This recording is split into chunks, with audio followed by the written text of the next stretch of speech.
বনানীর গল্প চ্যানেলে সবাইকে স্বাগত। আমি বনানী, পড়ে শোনাচ্ছি নরেন্দ্রনাথ মিত্রের গল্পমালা। আজকের গল্প উল্টো রথ। শোনাবো গল্পটির শেষ পর্ব। প্রিয়লাল বেরিয়ে গেলে সুবর্ণ বলল, মিথ্যে কথা কেন বলতে গেলে মা? কারো পাতের ভাত আমি খাই? দেখেছ আমার খেতে খেতে কোনো দিন? গা ছুঁয়ে বলো দেখি। নিভাননী গম্ভীর মুখে বললেন, বললাম বলেই হলো নাকি? হলো না? ভদ্রতা করে আজ হয়তো পাতে কিছু রেখে গেল না, কিন্তু কাল থেকে দেখবে রোজই হয়তো তরকারি রেখে যাবে। নিভাননী কিছুক্ষণ মেয়ের দিকে তাকিয়ে থেকে বললেন, তাতে তোর কি হবে পোড়ার মুখী? ওর নিজের খোরাক নিজে নষ্ট করবে, নিজে মরবে খিদে জ্বলে। সুবর্ণ অদ্ভুত একটু হাসলো। তেমনই ভালো মানুষ ওকে ভেবে রেখেছো বুঝি? নিজের ভাত তরকারি নষ্ট করবে তেমনই মানুষ পেয়েছো ওকে? পেট ভরে নিজে আগে খাবে, তারপর অন্যের খাবার চেয়ে চেয়ে নিজে এঁটো করে রেখে যাবে পাতে। তোমার আর কি, তুমি তো বলেই খালাস, তোমার তো আর গিলতে হবে না তা। নিভাননী তীক্ষ্ণ দৃষ্টিতে আরেকবার মেয়ের দিকে তাকিয়ে কি দেখলেন, তারপর কঠিন কণ্ঠে বললেন, আমি কেন গিলতে যাব? গিলবি তুই। গিলতে পারলেই যখন ধন্য হয়ে যাস তখন গিলবি। সুবর্ণ চেঁচিয়ে বলল, মা হয়ে তুমি এ কথা বললে আমাকে? বেশ, পারবো না আর কাউকে রেঁধে খাওয়াতে। বলে দিও বিকেল থেকে কেউ যেন এখানে আর না আসে। উপোস করে থাকবো, সেও ভালো। নিভাননী বললেন, তা থাকতে পারলে আর কথা ছিল কি? সুবর্ণ ঝংকার দিয়ে উঠল, আমি খুব পারি কি না দেখে নিও। কিন্তু তুমি কোনো দিন পারবে না মা, আর পারবে না যে সে কথা জানো বলেই এমন করছো। চোরকে বলছো চুরি করতে, গেরস্থকে বলছো জেগে থাকতে। নিভাননী তেড়ে এলেন, মেয়ে হয়তো এ কথা বললি আমাকে? গলায় দড়ি দিয়ে মরলেও তে জাল আমার যাবে না সুবি। সুবর্ণ জবাব দিল, আর মা হয়ে তুমি যে কথা বলেছ, তাতে বুঝি গলায় দড়ি দিলেই আমার জ্বালা মিটবে?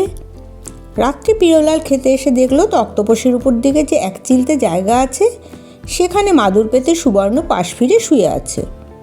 তক্তপোষের তলা থেকে নিভাননী লাগলেন পরিবেশন করতে। প্রিয়লাল গম্ভীর মুখে বলল, আপনি কেন মাসিমা? ওর কি হলো? ও কি এরই মধ্যে আজ ঘুমিয়ে পড়লো নাকি? নিভাননী বললেন, হয়তো ঘুমিয়ে পড়েছে বাবা, শরীরটা আজ ওর ভারী খারাপ। প্রিয়লাল অদ্ভুত একটু হেসে ডালের বাটিটা পাতের কাছে টেনে নিতে নিতে বলল, শরীর বুঝি ওর দুপুরের পর থেকে খারাপ মাসিমা? রান্নাবান্না আপনাকেই সব করতে হয়েছে না?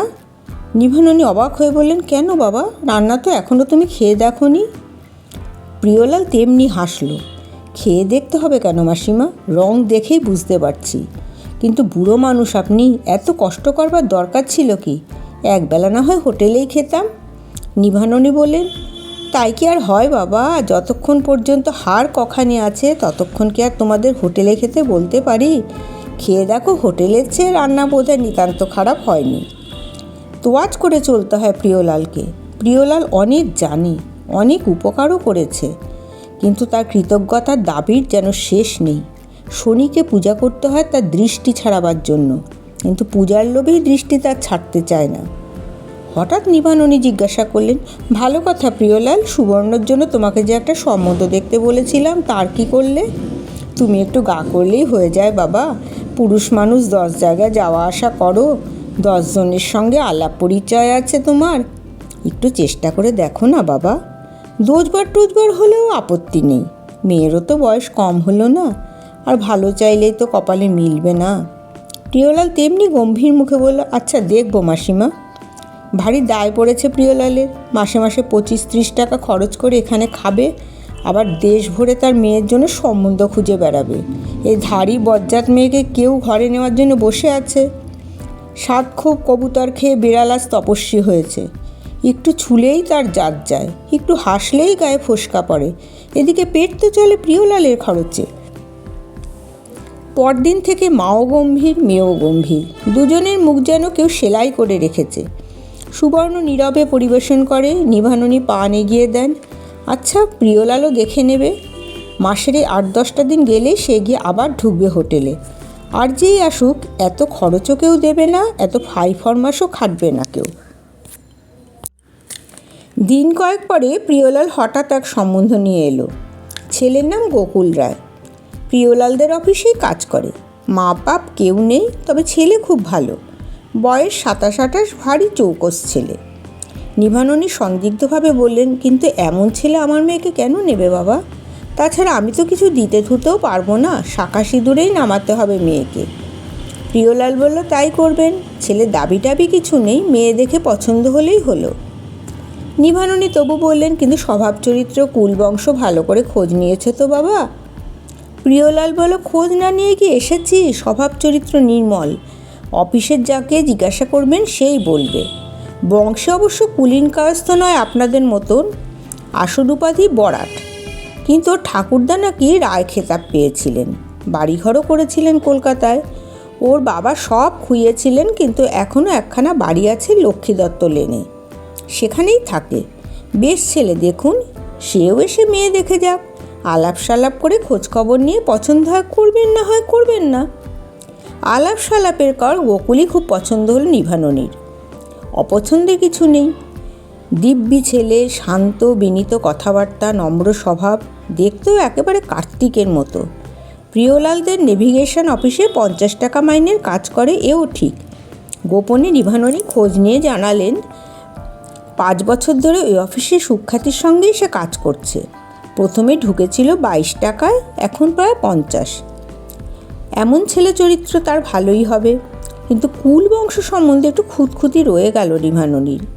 এ বিষয়ে কেউ কোনো পরিষ্কার খোঁজখবর দিতে পারে না, কিন্তু কায়ের যে কথা সবাই বলে, তাই হলেই হলো। তারপর আর সব মেয়ের ভাগ্য, এমন সুবিধার সুপাত্র আর কোথায় পাবেন নিভাননী?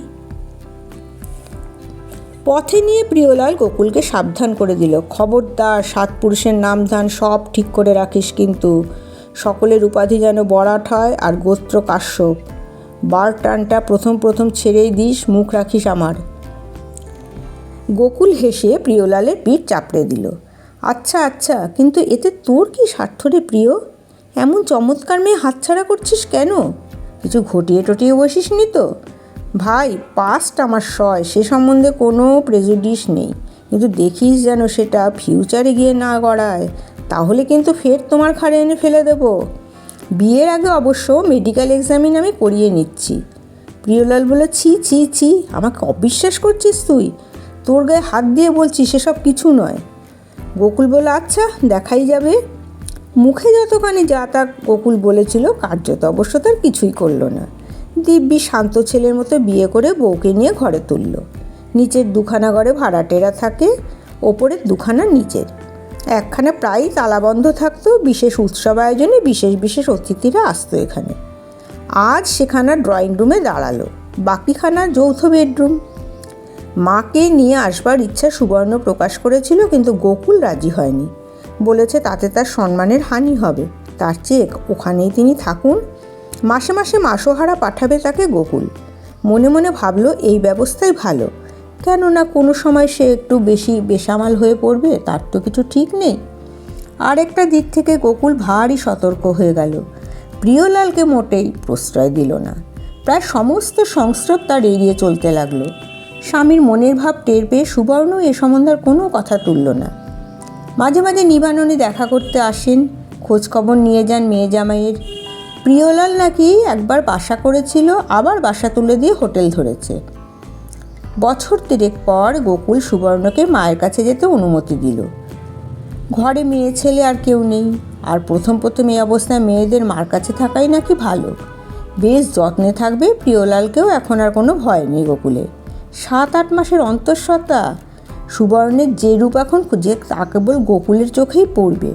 প্রিয়লালদের চোখ হয়তো টাটাবে, মুগ্ধ কিছুতেই হবে না। সুবর্ণ ফিরে এসেছে সেই মণ্ডল স্ট্রিটের বাড়িতে। স্যাঁতস্যাঁতে একতলার একখানা ঘর, ছাতলা পড়া 6খানেক উঠোন আর চৌবাচ্চা। ইচ্ছা হলে আজই সুবর্ণ চলে যেতে পারে। গোকুল যাওয়ার সময় সে কথা বলেও গেছে, খারাপ লাগলে থেকো না, কিন্তু খারাপ সুবর্ণের লাগছে না। অনেক দুঃখের স্মৃতি অবশ্য জড়িয়ে আছে এর সঙ্গে, কিন্তু তা তো আর সত্যি দুঃখ নয়, দুঃখের স্মৃতি মাত্র। সুবর্ণ ঘরে ঢুকে অবাক হয়ে গেল, প্রিয়লালের তক্তপোষটি এখনও এখানেই আছে, তার ওপর নিভাননীর বিছানা পাতা।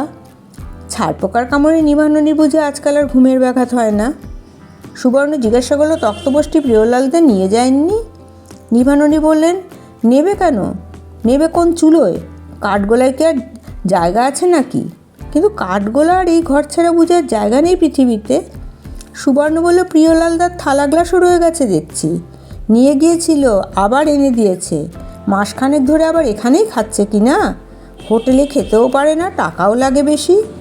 সুবর্ণ মনে মনে হাসলো। আসলে এখানকার মায়া প্রিয়লাল কাটাতে চায় না। দুবেলা তোমাকেই রাঁধতে হয় তো। তার কি করব মা, শত হলো উপকারটা তো তার দ্বারাই হয়েছে। সুবর্ণ ফিক করে একটু হাসলো।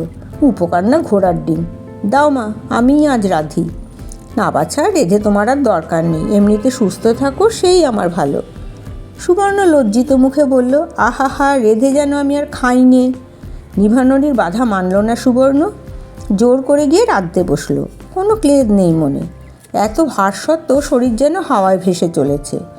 একবার ঘরে যাচ্ছে, একবার বাইরে। বাড়িওয়ালার ঠিকে ঝিকে ডেকে টাকা বের করে দিল সুবর্ণ। সামনের দোকান থেকে ঘি আর গরম মশলা নিয়ে আয়। প্রিয়লালেরও যথাসময়ে। অবাক হয়ে বলল, তুমি? সুবর্ণ বলল, কেন, আমার আর আসতে নেই বুঝি? একেবারে পর হয়ে গেছি না? প্রিয়লালের চোখে পড়ল সরু একগাছি হার ঝুলছে সুবর্ণর গলায়, কানে আটা দুখানা ইয়াররিং, হাতে চুড়িও পড়েছে 4 গাছা করে। চাকরি ছেড়ে কন্ট্রাক্টরি কাজের মধ্যে দিয়ে যুদ্ধের বাজারে ভালোই করেছে গোকুল। 2 হাতে পয়সা কামাচ্ছে। সঙ্গে সঙ্গে আরও কিছু অবশ্য তার চোখে পড়ল প্রিয়লালের। বুকের মধ্যে একটু কেমন যেন করে উঠল, কিন্তু পর মুহূর্তে মুখে হাসি টেনে বলল, পর ছাড়া আর কি, খোঁজখবর তো নাও না, দাও না।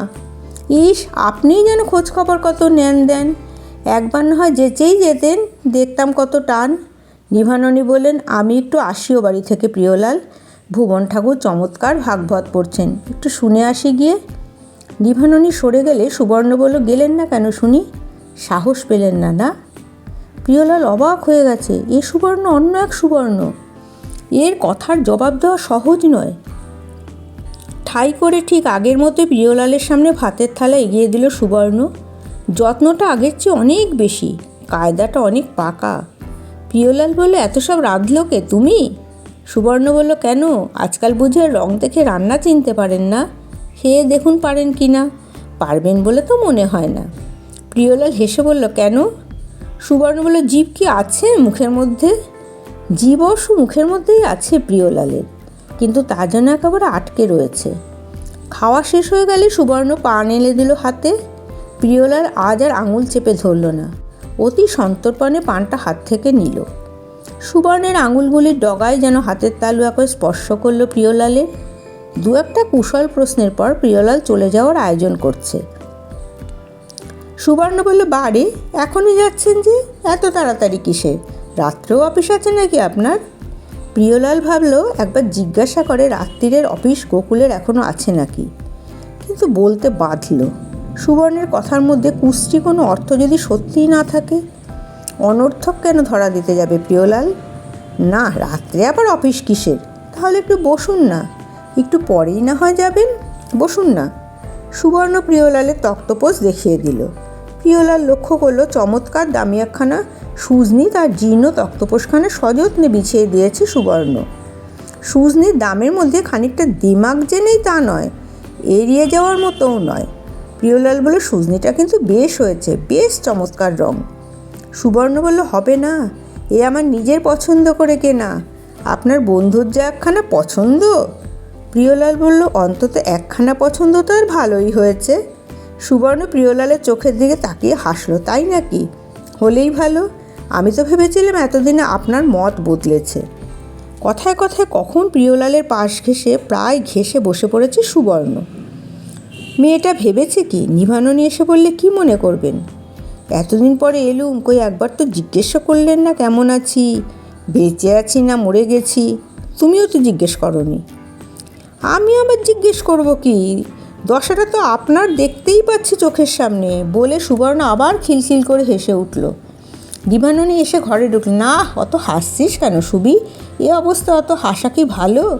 কিন্তু মাকে দেখেও সুবর্ণ আজ আর হাসি থামালো না। আপন ঐশ্বর্যে, আপন উচ্ছলতায় চারিদিক সে ভাসিয়ে নিয়ে চলেছে। ভালো আর কি ভালো নয়, তা ঠিক করবার ভার আজ তার নিজের হাতে।